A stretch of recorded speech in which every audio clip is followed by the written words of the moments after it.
collections at the Albuquerque Museum. And I'm Carlo Ortega, the curatorial assistant of digital collections. Today we're going to begin learning how to read a photograph. Visual literacy is a skill that allows a person to interpret pictures or visual information. We use it every day to try and make sense of what we see around us, whether it's a photograph, a building's architecture, or a painting in a museum. When you read visual information, instead of just looking at it, you're using critical thinking to determine what the story of the image might be. Learning to read photographs helps us understand more than what we see on the surface. When you read a photograph, you're being told a story through the scene created for you by the photographer. The photographer is the author, but instead of ink on a page, they're using light through a lens. Today we're going to work through the basics of visual literacy by using some of the 35mm color slides in the Albuquerque Museum Photo Archives collection. We're going to look at focus, subject, framing, and angle. In a second video, we'll dig deeper into visual literacy techniques and the ways you can learn to read a photograph.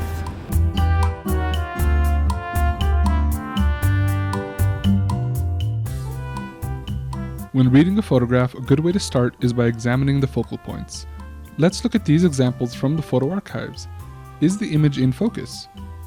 Are some parts in sharp focus and are other parts blurry? Do you think the photographer meant to create the blurry areas? Can you tell if the blurry areas are from the movement of a subject in the image? Can you determine the depth of field? This means identifying anything that might be closer to the camera while other things are further away. Be mindful of how your eye tracks the image. What catches your eye first? Do you notice your eyes skipping around the image? Do your eyes keep returning to a particular area of the photograph? All of these questions and details are related to the ways in which a photographer captures a scene. Sometimes the blurriness might be an accident, like when a person moves or the photographer bumps the camera right when they click the shutter. Other times the photographer might be creating a blurred area with a specific camera setting or using a technique called tilt shifting. This technique purposely blurs areas that a photographer doesn't want a viewer's eyes to focus on. It's a common practice to use tilt-shifting techniques in portraiture so the subject of the portrait is the sharpest part of the image and the rest fades into a fuzzy blur. Once you've got the focus figured out, try to determine the subject of the photograph. Look at these examples. Is it a building? Is it a landscape? Is it an animal? Is there one person or many people? What are they doing? How are they dressed? Are they facing the camera? Do you think they know the photographer? Why or why not? Using what you know about focus, can you see any difference between the focus on the subject and the background? When you've got the subject figured out, analyze it. What is happening in the photograph? Why would this subject be the main character of the story the photographer is trying to tell you? Now that we've covered focus and subject, let's look at framing. Photographers use framing to direct the viewer's attention to what they want you to see. It is purposeful.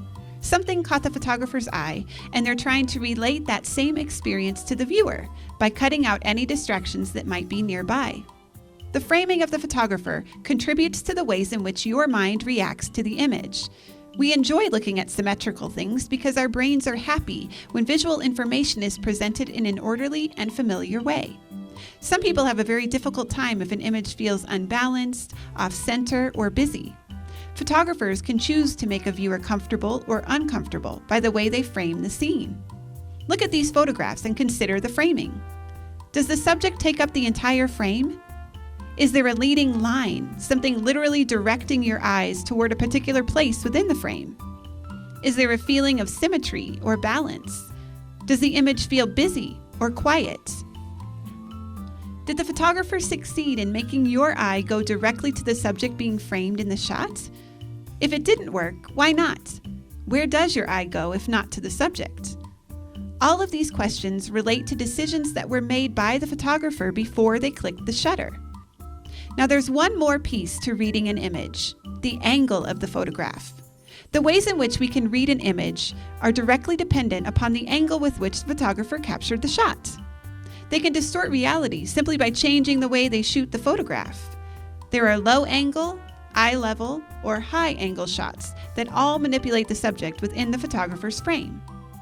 If the photographer knelt to take a photo of something, the viewer will see the subject looming above them, making the subject look taller. If the photographer stands and takes a photograph at eye level, the viewer gets a chance to see the subject similarly to the way it looks in the photographer's reality. And if a photographer captures an image from a high angle, like from on top of a building or from an airplane, the subject appears smaller. Look at these photographs and try to determine the angle the photographer took them. How do you think the photographer got the shot? Were they laying on the ground? Could they have climbed onto a building? How do these angles make you interpret the subject? Now that you've got the 4 basics of focus, subject, framing, and angle, you can take those visual literacy clues and try to read a photograph. Reading a photograph takes a lot longer than just looking at an image. But when you start reading images instead of just looking at them, you'll be well on your way to boosting your visual literacy skills. Thanks for joining us today for our first lesson on visual literacy here at the Albuquerque Museum's Photo Archives. We'll build upon this in our next video, but we hope that this has given you some ideas on how to analyze and interpret the photographs you see around you every day.